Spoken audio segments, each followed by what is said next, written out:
Hi, I'm Keith. Thanks for joining me on my channel Attack from Down Under. Today's video is a continuation of one of my last videos, which was talking about cover songs. Today I'm going to talk about some more good cover songs, some bad cover songs, and some truly irredeemable ones, some stinkers. First off, I'd just like to talk about some sad news. I'd just like to recognise Sinead O Connor, who passed away in the last week. Sinead was one of my favourite artists, and even in my first video I talked about this album. This is her third album, Am I Not Your Girl? It's one of my favourite albums, and this has got some cover songs on. So yeah, Sinead passed away. Yeah, bit sad, that one.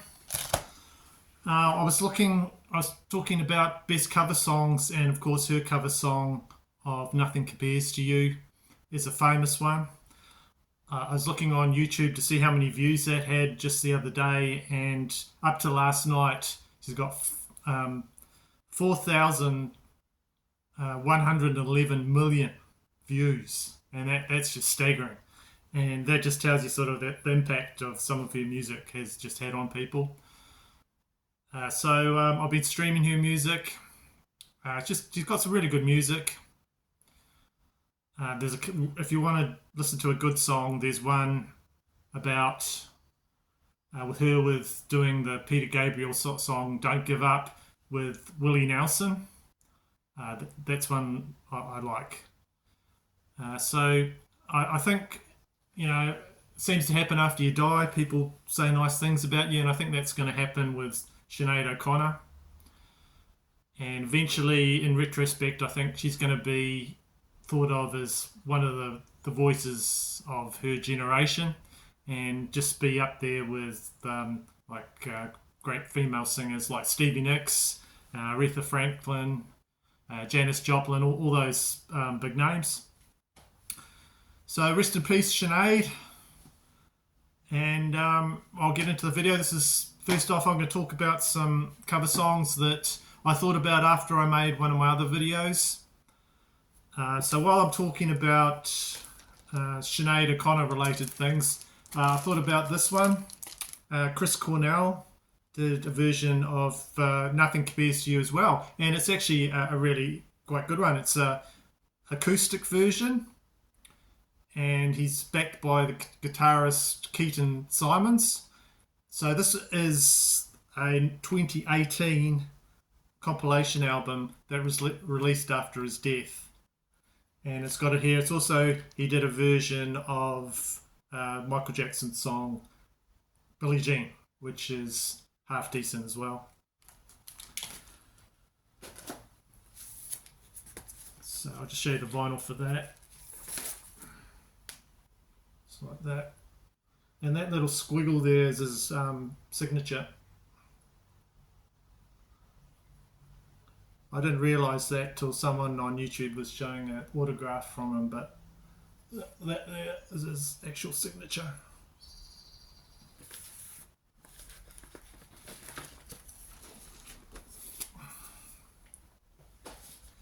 Right, so some of the heavy metal ones that I like cover versions. One is on this album here, and the band name is Sanctuary. And they did a version of the song White Rabbit.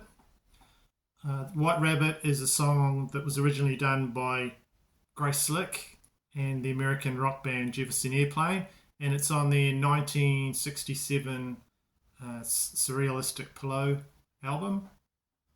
So this version that they do on here was released in 1988, and Dave Mustaine from Megadeth was actually the producer. So the song, their version of White Rabbit, starts off pretty similar to the Jefferson Airplane one, with a nice little drum beat very much like the original. But then it goes on to some really good riffing, some really good guitar work, and some really good vocals. Some of them quite high pitched vocals, which I like. So I actually like this version better than the original. Not taking anything away from Grace Slick, because she is a good singer. She would have been good if she'd joined a like heavier band and put out some heavier albums, instead of just she's sort of being known for the next few generations as for some of the 1980s hits with Jefferson Starship. But one that I like is Sanctuary's version of White Rabbit. So next one I just want to quickly mention, because I just thought of it today, is on this album here by Destruction, on the Cracked Brain album, they do a version of My Sharona by The Knack. So that's one of my favourite 80s songs, My Sharona. And they do a heavier, much heavier version, but it all holds together and it doesn't fall apart at any time. And it's quite a fun cover, that one. So that's another one I like. I thought of after I'd done the video. Okay, so these next ones I was a bit on the fence about, because I remembered them, but I just had to listen again and do some shootouts to see which one I actually preferred. So a lot of these songs, I think you get a bit of a bias if those are the first versions of the songs that you heard. So those are the ones you firstly identify with, and then you hear another version and it's not quite what you remember from the other version, and doesn't quite get you like the first one does. But so I did some shootouts and this is what I came up with. So the first one is Armored Saint on this album Raising Fear, and they did a version of the Leonard Skinner song Saturday Night Special. Saturday Night Special is on the Leonard Skinner album Nothing Fancy. It's sort of an album about gun control and being a bit loose with your weapons, more or less, with your guns. So I listened to this on this version, and then I re-listened to Leonard Skinner's one. I have to say, Leonard Skinner's version just totally blew it out of the water. Really did. The vocals of Ronnie Van Zant I have to say, is better than John Bush in my opinion. These are all in my opinion. And it's got much more of a groove going straight off the bat, and there's little interludes in the song as well. John Bush does a good job of the Armored Saint version, but I have to say my favourite out of the two would have to be the original in this case. Though the cover's not bad. Not a bad cover, but just the others got the great guitar interplay. And it just, I think it easily wins that battle. So that's the first shootout I did. So these are okay covers, but not great. First one, I think I've got the single somewhere, but the next cover is, Thin Lizzy did a version of Whiskey in the Jar.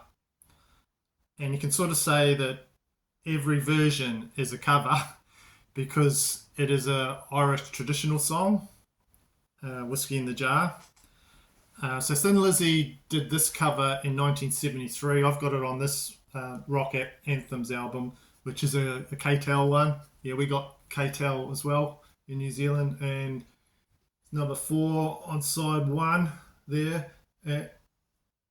Number 4, there it is. Is there a picture? No. Thin Lizzy didn't make it to the pictures. So, yeah, I've had this album for a long time. compilation. So the version that Metallica did a version, and it's pretty similar to Thin Lizzy's one. They did one in 1988. It's heavier, and it actually won a Grammy for the song in 2000 for Best Hard Rock Performance. So it's on here, Garage Inc. So I did a shootout, and just to refresh myself and decide which one I did like best, and I have to say the Thin Lizzy one took it away.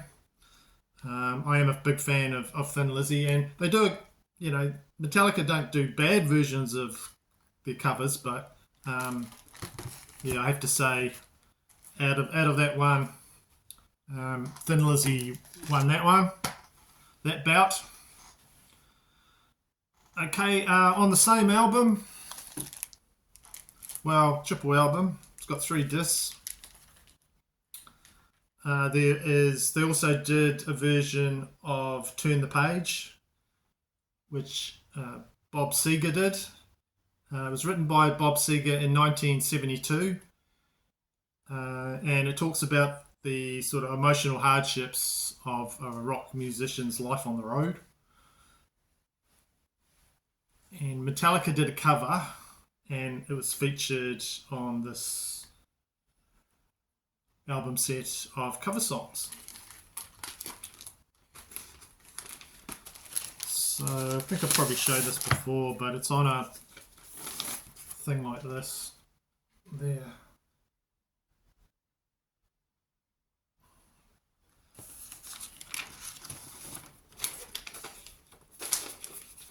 Oh, get in there. Right, so I did a bit of shootout, and I have to say, yeah, Bob Seger took it away. He just sounds more sort of melancholy, I guess is the word for it, and I can just imagine him going into his bars when he's touring, and they're looking at him funny for his long hair, and he sells it more to me in his version than the Metallica one. And Metallica's in their videos, they turned it around so that they was in the video they had a woman that was in the adult industry trying to just survive to look after her kid. But his intent in here is just to talk about life on the road. And out of that shootout, yeah, I've got to say, Bob Seger took it away. Right, so I'll do just a mini ranking quickly. Talking about Megadeth covers, 4 Megadeth covers on their various albums.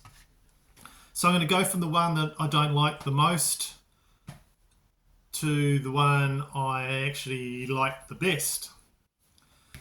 So I know it's not on this album, but the one that I don't like is this speed metal version of Nancy Sinatra's 1966 hit, These Boots Are Made for Walking. Do not like that one. Sorry. Next one, this one here, be my next, from the worst to the best, would be his version of Anarchy in the UK, or Anarchy in the US, in my opinion, because I talked about cover songs, ones that I liked, and on the internet some of them people were saying they're the ones they hated, so it's all subjective, but I personally think that no one should do the Sex Pistols songs except the Sex Pistols. They're the only ones that pull it off with their sort of sneering and attitude. So one of my least favourite Megadeth songs. They're all, we're starting to get in the territory now where they're all right.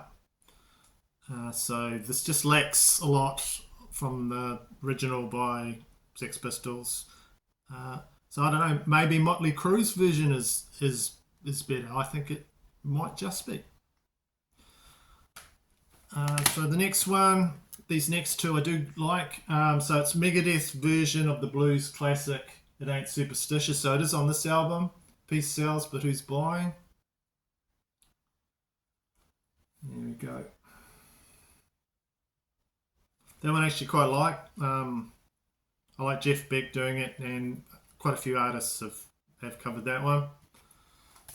So my favourite would have to be, and I think I've said it in my last cover video, Megadeth covering No More Mr. Nice Guy, the Alice Cooper song. Came out in 1989 on the Shocker soundtrack. Okay. So finally, we've got TheHorrible. We've got the worst.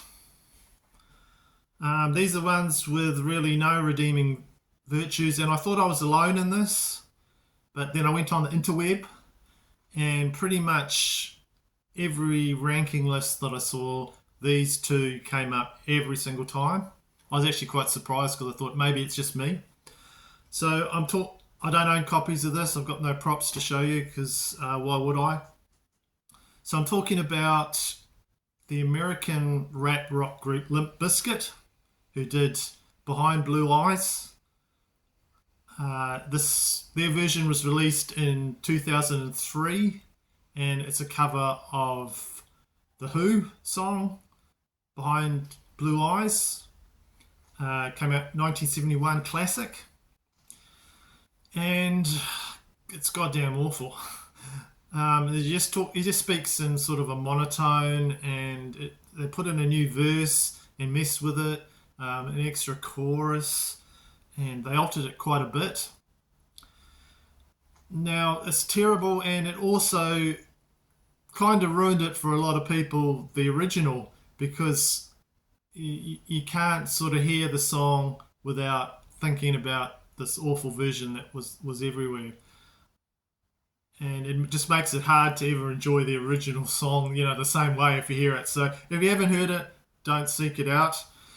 And it reminds me of when I was working in a factory in Australia, and there was a young girl there, and every lunchtime she'd start talking about Limp Bizkit, how it was a great band, and bringing out CDs and showing me and stuff. And I just couldn't be more interested in it, and I used to go and sit in a bush because I just didn't want to hear about it.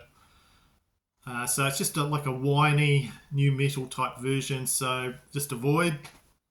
And then the last one, and just finally mention, is the version by Madonna of American Pie. And American Pie is like a folk song that was recorded by Don McLean in 1970s, I think 71, just like Behind Blue Eyes, I think. So she decided to do this pointless remake in 2000. I don't know why. It'd be a hard one for anyone to tackle. And even worse, she decided to turn it into sort of a dance pop track. So it's an 8-minute song, and quite a well-known song, and she tried to turn it into a 4-minute song. And it just doesn't work in any sort of conceivable way. And I don't know if the producer's trying to mix it. We're telling her, no, this isn't working. But anyway, so that's my good. I've discussed honourable mentions from my last video about good covers better than the originals. And I've done some bad ones, but okay ones in the shootouts, and just ending with TheHorrible. So thank you for watching this video. Hope you enjoyed it, and thank you for those that are commenting and subscribing, and I'll see you in the next one. Thank you.